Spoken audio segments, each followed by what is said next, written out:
भिवानी की नई बस्ती में हुए ट्रिपल मर्डर का मामला किसी फिल्मी कहानी से कम नहीं है। भिवानी के पुलिस अधीक्षक ने मामले का खुलासा करते हुए बताया कि प्रॉपर्टी के चक्कर में बड़े भाई ने ही इस घटना को अंजाम दिया। पूरी घटना किस तरीके से फिल्मी कहानी की तरह मोड़ी गई, सुनिए भिवानी एसपी की जुबानी। जनवरी को पुलिस कंट्रोल रूम के द्वारा हमें एक सूचना मिली थी कि एक घर में 3 व्यक्तियों की संदिग्ध अवस्था में मृत्यु हो गई है। इस सूचना के प्राप्त होने पे हमारी चौकी की टीम और डायल 112 की गाड़ियां उस घर में पहुंची। नई बस्ती में स्थित घर में वहां पे पहुंचे थे। वहां पे घर में जब जाके देखा तो नीचे का एक जो घर है उसमें बीच का पोर्शन है, उसमें ये परिवार रहता था। नीचे के 2 पोर्शन हैं जिसमें किराएदार वहाँ पे घर में रहते थे। घर में जाने का रास्ता एक नीचे से था और एक ऊपर का फ्लोर भी बना हुआ था। जब पुलिस की टीम वहाँ पहुँची तो जो नीचे का घर का दरवाज़ा था वो अंदर से लॉक था। पुलिस की टीम ने उस दरवाजे को तोड़ा, उसके अंदर प्रवेश किया। ऊपर के जो फ्लोर है उस पर ये परिवार रहता था। उस परिवार के बेडरूम का जो सामने का दरवाज़ा था वो अंदर से लॉक था। उस दरवाजे को तोड़ के पुलिस की पार्टी जब अंदर घुसी तब ये पाया गया कि उस बिस्तर पे 3 जो ये परिवार के सदस्य हैं, तीनों परिवार के सदस्य उसी बिस्तर पे मृत अवस्था में पड़े हुए थे। मृतक की पहचान राजेश, जो कि जेबीटी टीचर थे भिवानी में ही, उनकी वाइफ सुशीला और उनकी बेटी हिमानी, जो हलवासी स्कूल में 10th स्टैंडर्ड में पढ़ती है। जब जांच की तो पता चला कि उनके शरीर पे किसी भी तरह के चोट के निशान कुछ भी नहीं थे। वहाँ पे एक सिगड़ी मिली और जैसे ही पुलिस पार्टी जब अंदर पहुँची तो ये प्रतीत हुआ कि इसमें सिगड़े का धुआं और उस तरह की कार्बन मोनोऑक्साइड की काफ़ी अधिकता है, जिसकी वजह से संभवतः इनकी मृत्यु हुई होगी। पुलिस पार्टी ने उस वक्त तो ऐसा कोई संदेह इस बात पे जाहिर नहीं हुआ। जब इनका फॉरेंसिक डॉक्टर से जांच करवाई गई और पोस्टमार्टम कराया गया, उनमें भी प्रथम दृष्टि से जो इनका मृत्यु का कारण है वो सिगड़ी से दम घुटने की वजह से मृत्यु ही दिया गया था। धीरे धीरे जब पुलिस की जांच आगे बढ़ी और कुछ ऐसे तथ्य जो सामने आए, उनमें ये प्रतीत हुआ कि इसमें मामला कुछ संदेहजनक है, जिसमें इनके परिवार वालों की भी कुछ प्रश्न थे और पुलिस के मन में भी कुछ प्रश्न थे जिनका उत्तर उस वक्त तक हमारे पास नहीं था। जिनमें से कुछ संदेह की बातें, जैसे उस कमरे में जो मेन दरवाज़ा है, सामने का दरवाज़ा, उसको तो पुलिस तोड़ के घुसी थी, परंतु जो साइड का दरवाज़ा था वो पूरा ढका हुआ था, परंतु अंदर से बंद नहीं था। इसी तरह इनके ऊपर जो दूसरी मंजिल पे जो जाने का छत का रास्ता था वो दरवाज़ा पूरी तरह से बंद था, परंतु अंदर से वो दरवाज़ा खुला हुआ था। उसमें कोई चिटकनी या फिर कोई लॉक नहीं किया हुआ था। जो मृतक थे, जो पूरा परिवार था, वो पहले भी साथ में सोते थे तीनों, और तो वो 15 साल की बच्ची थी फिर भी साथ में भी सोते थे कभी कभार।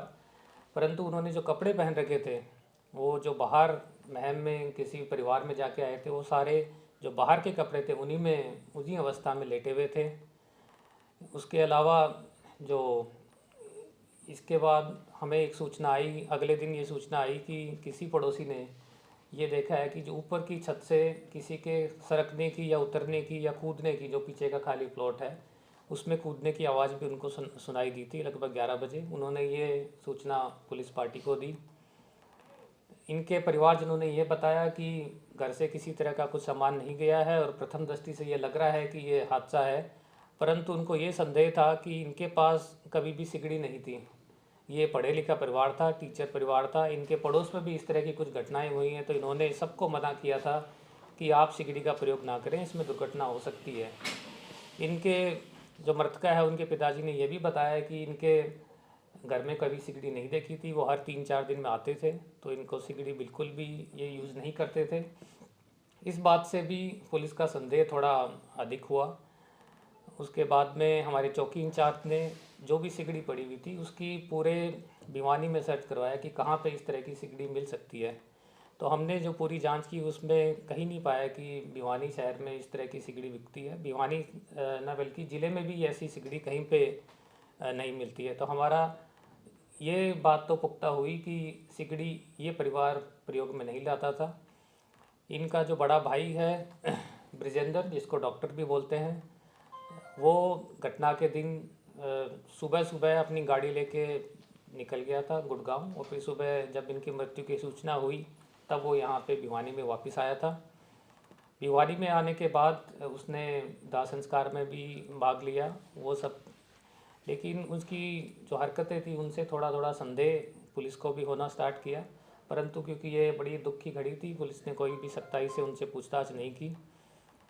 धीरे धीरे हमें जो सूचना प्राप्त हुई तो इन पे इनका शक हमें प्रगाढ़ होता गया, क्योंकि इसका प्रॉपर्टी का विवाद हमेशा से रहा है।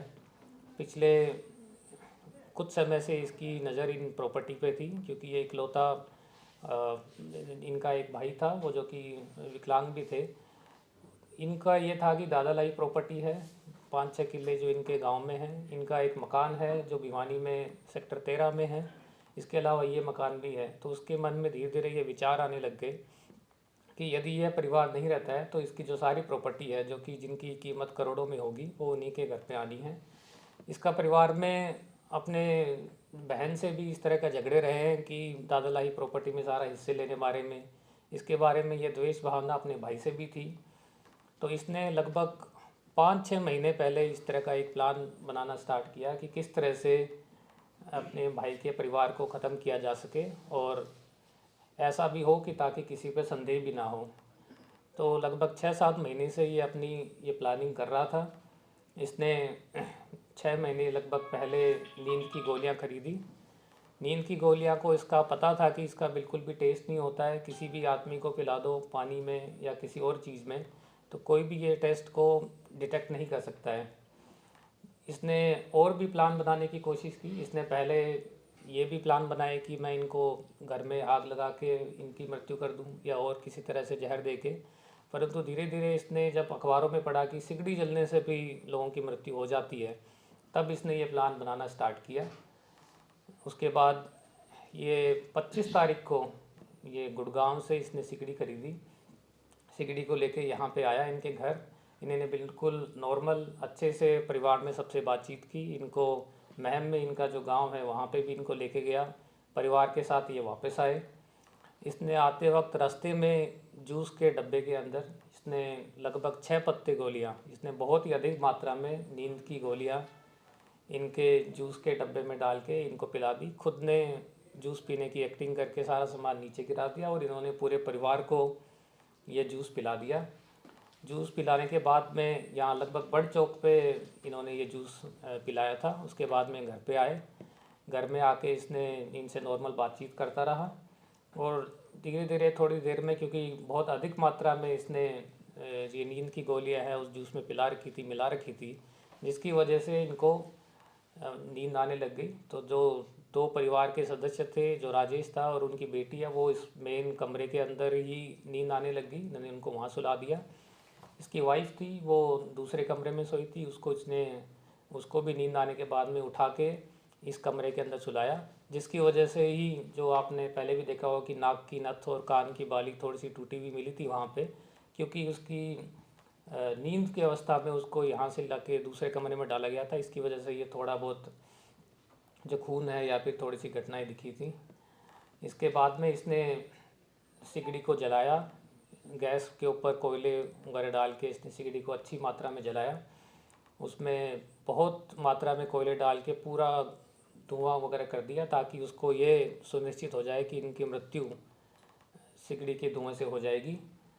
इसके करने के बाद इसने वहाँ पे, इसका इरादा ये था कि मैं कुछ समय के लिए यहाँ से फ़रार हो जाऊँगा, इसने किसी को शक भी नहीं होगा। इसने घर से जो गहने हैं, इनकी जो अलमारी है उसके अंदर से गहने, कुछ एक टूम होती है जो गहने होते हैं गले के, वो इसने अपने पास रखे। और अपना एक साथी ब्रिजेंद्र का साथी प्रदीप, उसको भी पहले से बुला रखा था, जो कि नीचे के पोर्शन पे बैठा हुआ था, उसको बुलाया। इसने सारा जो सामान है, जूस के डब्बे हैं, वो सब एक पॉलीथीन में पैक किए और जो ऊपर का फ्लोर है, सेकंड फ्लोर है, उसके ऊपर जाके ऊपर से जो सेकंड फ्लोर है उसके ऊपर से इसने पहले फर्स्ट फ्लोर पे नीचे कूदा और उसके बाद में दूसरे फ्लोर से नीचे कूद के खाली प्लॉट में गुजरते हुए वो बाहर सड़क पे आया और थोड़ी देर बाद में जो दूसरा साथी है वो भी नीचे उतर के वहाँ से आया और इस तरह से और रात को इसने बिल्कुल नॉर्मल रिएक्ट करते हुए अपने साथी के घर पे ही रुका और सुबह अपनी गाड़ी ले जाके यहाँ से निकल गया। इस तरह से इसने बड़ा ही सुनियोजित तरीके से ये दिखाते हुए कि ये एक महज एक हादसा है, हादसा की वजह से ये परिवार इनका चला गया है और अपने सारे दोस्तों को इसने फ़ोन करना स्टार्ट कर दिया कि जी मेरा परिवार बर्बाद हो गया, मैं सब कुछ हो गया, ताकि सबके पास एक कहानी हो कि इस तरह की केवल एक दुर्घटना है। जैसे जैसे पुलिस को ये शक होने लगा इसकी बातों में, इसकी गाड़ी की तलाशी ली गई, उसमें कुछ राख के हिस्से मिले, जिससे भी पुलिस को पता चला कि शायद हो सकता है कि जो ये राख है या जो कोयले हैं इसी के द्वारा कहीं से लाए गए हैं। इसने जो गहने चुराए थे वो इसने गुड़गांव में कहीं पे किसी सुनार को बेचे, उनसे लगभग 7-8 लाख रुपए इसने लिए थे। इसका इरादा था यदि शक हो जाता है तो भी मैं काफ़ी दिन के लिए इधर उधर हो जाऊंगा, तब तक मामला शांत हो जाएगा। परंतु जो इनके पड़ोसी हैं, इनके परिवारजन हैं, उनके सहयोग से और चौकी इंचार्ज है और सीआईए की टीम ने जो मेहनत की उसकी वजह से इस मामले का खुलासा हो चुका। सर कोई बरामदगी भी हुई उनसे? नहीं, बिल्कुल ये जो सारी चीज़ें हैं इनकी, जो गहने इसने चुराए हैं, जहाँ पे बेचे हैं, कहाँ से सिगड़ी ली है, इन सब की जो जांच है, जो पुलिस रिमांड 5 दिन का लिया गया है, इस दौरान इन सारे पहलुओं पे कार्य होगा और हम ये सुनिश्चित करेंगे कि ये जो इस तरह का एक जघन्य अपराध है, केवल प्रॉपर्टी के लिए अपने ही भाई, अपनी भाभी और अपनी जो भतीजी है उनकी इसने इतनी निर्मम तरीके से हत्या की है, तो हम चाहेंगे कि इस तरह के जो समाज के कलंक हैं उन पर शीघ्र से शीघ्र और सख्त से सख्त कार्रवाई हो। इस जैसे आदमी का समाज में कोई स्थान नहीं है और हम सुनिश्चित करेंगे कि ये अपनी जीवन में कभी जेल से बाहर ना आए। सर ये जो प्रोफेशन क्या रहा है, एजुकेशन कितनी है इसकी? इसका ये पहले भी क्रिमिनल केसेस के अंदर सम्मिलित रहा है, इसमें चोरी के, लड़ाई झगड़े के काफ़ी मुकदमे रहे हैं और क्योंकि इसकी शुरू से ही एक आपराधिक प्रवृत्ति रही है तो इसका हमेशा दिमाग इस तरह की बातों में चलता रहा है, इसलिए इसने कोई सिंपल तरीका नहीं, बिल्कुल सोच समझ के इस तरह का और बाद में किस तरह से इसको छुपाना है क्राइम को, इसने हमेशा किया है। इसको ये भी पता है कि किस तरह की दवाई लेनी होती है, कितने समय तक वो बेहोश रहता है, उससे मृत्यु हो सकती है या नहीं हो सकती, पोस्टमार्टम के अंदर इसके बारे में कुछ आएगा या नहीं आएगा। इसने हर तरह की बातों के बारे में बारीकी से सोच रखा था और इसका जो दिमाग है ये आपराधिक प्रवृत्ति का है और हमेशा इसने इसी तरह के जो पिछले अपने जो समय है उसने इसी तरह के कार्य किए। प्रदीप का गाना सर इसके साथी जो है, इसका साथी और ये दोनों वहाँ पे साथ में पहुँचे थे। इसने प्रदीप जो इसका साथी है उसको घर पे नीचे बिठा के रखा था, यदि कुछ अनहोनी हो या किसी तरह की बात हो तो उसको डील करने के लिए, साथ में यदि किसी को उठाना हो, किसी को साइड में ले जाना हो, इस तरह की बातें करने के लिए, एलिबाई बनाने के लिए, ये सब करने के लिए उसने अपने साथी को बुलाया था। कहाँ का निवासी है? प्रदीप का प्रदीप भी भिवानी का ही रहने वाला है। इसने प्रदीप को सब कुछ बता रखा था, क्लियर कर रखा था पहले से।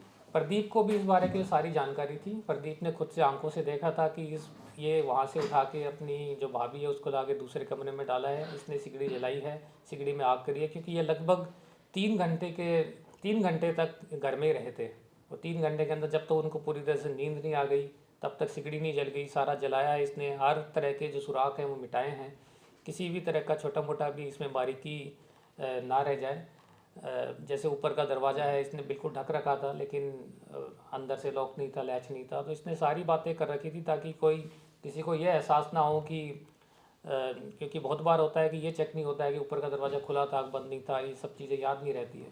तो नीचे के दरवाजे तो इसने सारे लॉक कर दिए थे, बाहर का जो बेडरूम था उसका भी मेन दरवाज़ा लॉक कर दिया। तो ये चाहता था कि किसी को भी ये शक ना हो कि ये अंदर ही नेचुरल कॉजेज से इनकी डेथ हुई है। सर किस समय की घटना है, ये रात की है या आज सुबह की? नहीं, ये रात की घटना है। ये लगभग 8 बजे के आसपास घर में घुसा था और लगभग 11 बजे के आसपास ही वापस गया है। हमने सीसीटीवी फुटेज लिए हैं, उसके अंदर भी ये क्लियर दिख रहा है कि ये किस समय आया है और किस समय गया है। सुबह बताते सर ये 5-6 बजे भी उस घर में गया था, कुछ चेक करने गया था या कुछ और? नहीं, सुबह का ये था कि इसने अपनी जो गाड़ी है वो बाहर खड़ी हुई थी और ये जब सुबह उस गाड़ी को लेने गया सुबह 5 बजे, ये चाहता था कि किसी को शक ना हो तो ये गाड़ी लेने गया, परंतु गाड़ी के आगे दूसरी गाड़ी भी लगी हुई थी जिसकी वजह से वो गाड़ी जा नहीं सकती थी, इसलिए उसने उस गाड़ी के मालिक को बुलाया और उसको हटवाया गाड़ी को, फिर गाड़ी लेके निकला था। ये घर के अंदर नहीं घुसा है। सर आपने इसका फोन डॉक्टर बताया, क्या इसने दुकान लगा कर रखी थी गाँव वगैरह में? नहीं, डॉक्टर इसीलिए कहा है क्योंकि इसका एक ही जो आपराधिक माइंड है, ये इस तरह की बातें सोचना, इस तरह के बारे में रिसर्च करना, इस तरह की बातों में पढ़ना, इसलिए जो ये प्लानिंग है, जो साजिश की जो इसकी प्रवृत्ति है, इसकी वजह से लोग इसको डॉक्टर बोलते हैं। घटना के दिन सर पुलिस को संदेह नहीं हुआ? पुलिस के जहन में कुछ सवाल थे, लेकिन जैसे डॉक्टर्स ने बताया कि इसमें इनकी दम घुटने से मृत्यु हुई है, तो हम हर पहलू से काम कर रहे थे, परंतु उस वक्त तक इतनी डिटेल में ये हमें जानकारी नहीं थी कि इस तरह की इतनी बड़ी साजिश इसने रच के ये काम किया है। उस दिन हमारा ये प्रयास था, देखा भी कुछ बातें मैच भी नहीं हो रही थी, कुछ चीज़ें संदेहजनक भी थी, जैसे नाक से जो बाली है वो टूटी हुई है, सभी परिवारजन बाहर के कपड़ों में ही क्यों सो रहे हैं, तो इस तरह की कुछ बातें हमारे दिमाग में थी, परंतु हमें ये अंदेशा नहीं था कि इस लेवल तक की प्लानिंग करके ये मर्डर किया गया। मृतक के दोस्त ने बताया था सर पुलिस उसने कॉल किया विजेंद्र के पास, लेकिन पुलिस इस बारे में नोट नहीं कर पा रही थी। बार बार में वो उनके दोस्त बता रहे थे कि भी हमने विजेंद्र के पास कॉल की थी, लेकिन विजेंद्र ने अब स्विच ऑफ कर लिया है, वो कह रहे हैं कुछ भी करो जो करना है आपने। नहीं, जब सुबह जब इनकी मृत्यु हुई, जब पुलिस पार्टी पहुंची, तो सबसे पहले इसके भाई को भी फ़ोन किया गया, क्योंकि हमारे पास ये सूचना थी कि रात को साथ में ही थे और मैम से आए थे, तो इसके भाई को कॉल किया गया था। इनके परिवार जो पड़ोसी है उनके द्वारा भी इनके भाई को फ़ोन किया गया था। तब इसने कहा कि मैं तो अभी निकल गया हूँ, मेरे को काम के लिए निकल चुका हूँ, आप देख लो, ऐसे ही आपको संदेह हो रहा होगा। लेकिन बाद में जब पुलिस ने इनको फ़ोन किया तभी वापस भी आया यहाँ पे। तब तक इसको भी ये था कि अभी तक पुलिस इसको हादसा ही मान के चलेगी, परंतु धीरे धीरे जो हमारी पुलिस ने इंक्वायरी करना स्टार्ट की, इनके परिवारजनों को भी शक हुआ, पड़ोसियों को भी थोड़ा शक था कि इस तरह की हादसा नहीं हो सकता है, और सीसीटीवी कैमराज हमने चेक करने स्टार्ट किए, सिगड़ी के बारे में जानकारी स्टार्ट करी, तब इसको संदेह हुआ कि हो सकता है पुलिस अब उसके पीछे लगे। इसलिए इसने ये बहाना बनाया कि मैं तो शराब के नशे में था, मुझे पता नहीं है, मेरे को तनाव है इसलिए मैं निकल जाता हूँ, ये है। फिर उसने फ़ोन बंद कर लिए। भाई की पत्नी के साथ भी कुछ घटना की आशंका है सर, कोई रेप वगैरह की कोई? नहीं, बिल्कुल ऐसा कुछ नहीं है, न पोस्टमार्टम में पुष्टि हुई है, क्योंकि अपनी भाभी को उसने दूसरे कमरे से उठा के यहाँ पे डाला था। ये दोनों बच्ची और ये पति है जो राजेश हैं, ये दोनों तो वहीं पे लेट गए थे, इसको दूसरे कमरे से उठा के डाला, इसलिए जो थोड़े बहुत जो कपड़े वगैरह हो गए या फिर उनकी जो नथ है वो वहाँ पे गिर गई थी, ये इस वजह से हुआ है। मैरिड है सर विजेंद्र की? हाँ, विजेंद्र मैरिड है, इनकी पत्नी भी जेबीटी टीचर है, बॉन्सी के अंदर ये काम करते हैं। बॉन्सी में इसका परिवार रहता है और इसका एक बच्चा भी है। बड़ा है या छोटा है सर? ये बड़ा भाई है। बड़ा भाई। अच्छा सर, आपने बताया विजेंद्र की अपनी बहन के साथ प्रॉपर्टी को एक थोड़ा विवाद था, तो इसमें उसका भी कनेक्शन जुड़ है सर कुछ? भाई बहन जुड़े हो सकती है इसके अंदर हाथ वगैरह कुछ? भाई नहीं, बिल्कुल नहीं। उनका बहन का ये कहना था कि जो हमने पूछताछ की, पता चला कि ये बहन से भी इस बारे में लड़ाई झगड़ा करता था कि जो बहन का जो हिस्सा है प्रॉपर्टी में वो भी इसी के नाम करवा दे। ये कहता था कि राजेश के पास तो इतनी प्रॉपर्टी है, वो तो वेल सेटल्ड है, आप मेरे को हिस्सा दो सारा, जो दादालाई प्रॉपर्टी है, ज़मीन को बेचो, उसका सारा हिस्सा मुझे दो, यहाँ का जो घर है उसको भी दो। और ये घर जो है ये भी इसके भाई ने, राजेश ने, इसी से ख़रीदा था 58 लाख में। अब उसको ये भी एक हो रहा था कि इस घर की कीमत तो अब करोड़ों में हो गई है, पहले मैंने केवल 58 लाख में बेच दिया। तो इसके मन में बार बार एक द्वेष भावना इसके भाई के प्रति शुरू से रही है। ये चाहता भी नहीं था कि इस भाई का शादी भी हो, सेटल भी हो, कि ये विकलांग था, ये चाहता नहीं था कि कुछ भी हो। ये सारी प्रॉपर्टी पे इसकी नज़र थी।